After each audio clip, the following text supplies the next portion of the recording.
So what I did, I called the King Center several years back. I said, I want to talk to you guys. They have a room called Gandhi Room in the King Center. I said, I want to tell you the truth about this man. Nobody would talk to me. They told me, no, you need to talk to that person. No, that person's not there, talk to that person. You leave your name and number, we'll call you back. Never got a result. Never got one.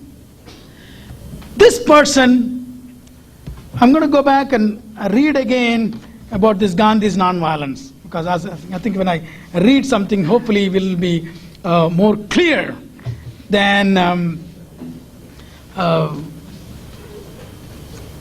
let's see where I got this nonviolence. I want to even say a few things about what this Gandhi said about caste system. I can find no reason for their abolition. To abolish caste is to demolish Hinduism. So he knew very well. If he abolish caste system, the Hindu religion will be demolished. So he doesn't want to do that. And he I think at that point I agree that he was an honest enemy. Okay. The most cruel statement he ever made was, if anyone lived in India any length of period, one should know the pathetic condition under which the scavenger people live. Scavengers are the people who clean dry bathrooms, dry latrines, scoop those things into the bucket and carry them on their head and take it farther away from town to dispose them off. I have seen them carry, today there are at least 500,000 people doing this job. And many times those baskets will have holes. And sometimes they push a cart on the road and the people will run away from these people because it's so pathetic smell. This is the life of a scavenger. He does it every day, the whole day. And this guy makes a statement, why should my son not be a scavenger if I am one? If I'm a scavenger, there's nothing wrong with my son being a scavenger. That is a statement he's made. That is the most cruelest statement ever anybody can make. Any shred of humanity would never make a statement. This statement alone is a proof of how cruel this person was. If I were a doctor, what's wrong with my son being a doctor? I have no problem accepting that statement. If I were a priest, even though that is logically that's not correct, it should be depending upon the head this boy has, what kind of brain he has. But I have no problem accepting the sense it's not cruel statement. But this guy is cleaning latrines, bathrooms, day in and day out. And if he were a scavenger, would he ever make a statement? If he did, I wouldn't consider him as a parent. Because no parent will ever want their children to do the kind of work. No parent, no matter how idiotic the parents are. But this, he made the statement because he didn't have to do it, his children didn't have to do it, only his slaves were doing it. This is the kind of statement, and I hope in future, whenever you see Gandhi name mingled with Dr. Martin Luther King's birthdays, I hope you would bring up this point. It's very important.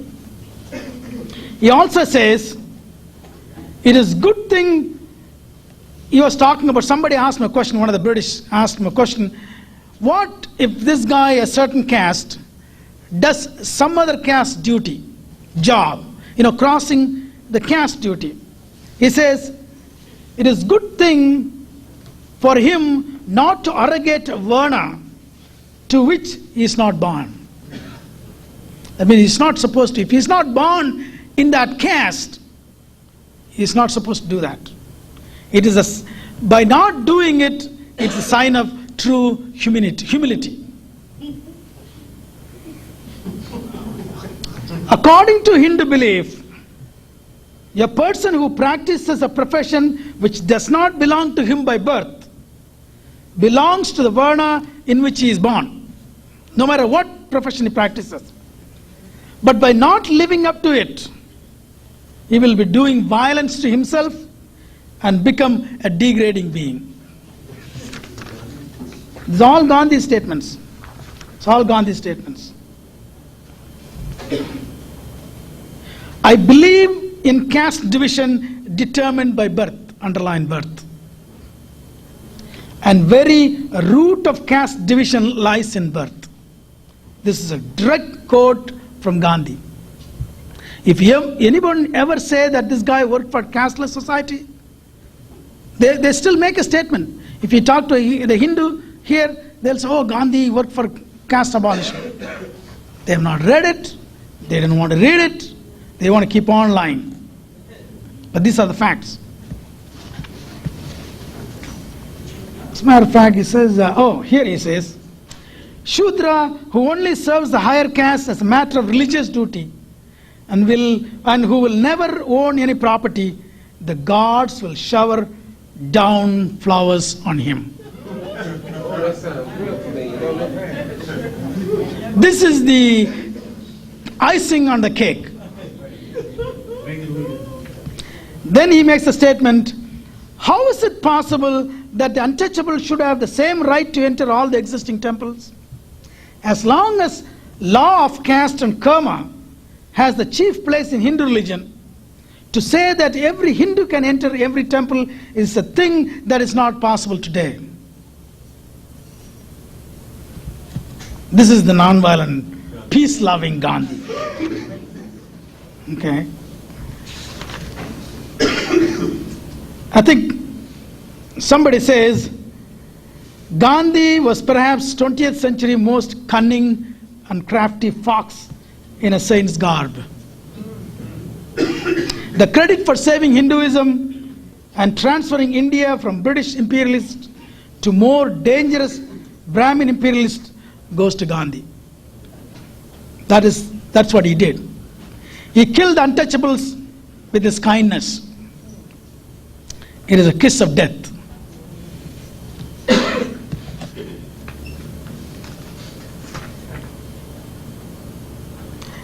Gandhi was a double-edged weapon. He used religion to fight a political war and to fight the fire of socio-economic struggle. He deceived everybody with sweet words. Non-violence. Was he non-violent? The simplest question to ask, if Gandhi were non-violent, how come during 47, during independence, partition, there are thousands and thousands of people were killed in India? Anybody who remember the events during 47? Before 47, India was a big country. 47, India became two countries, India and Pakistan. At that time, they had West Pakistan and East Pakistan. Then later on, East Pakistan became Bangladesh. The reason is because those two regions were given for Muslims. Because Muslims wanted to have their own country because they said they couldn't live with the Hindus. So they had, because of their concentration, population concentration, they had West Pakistan and East Pakistan.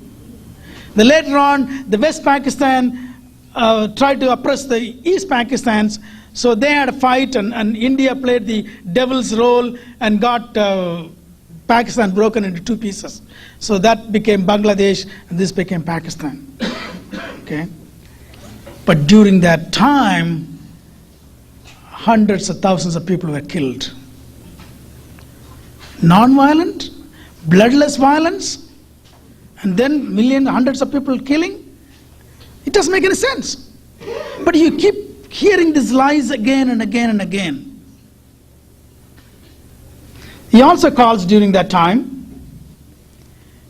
If the whole of Calcutta swims in blood, it will not dismay me.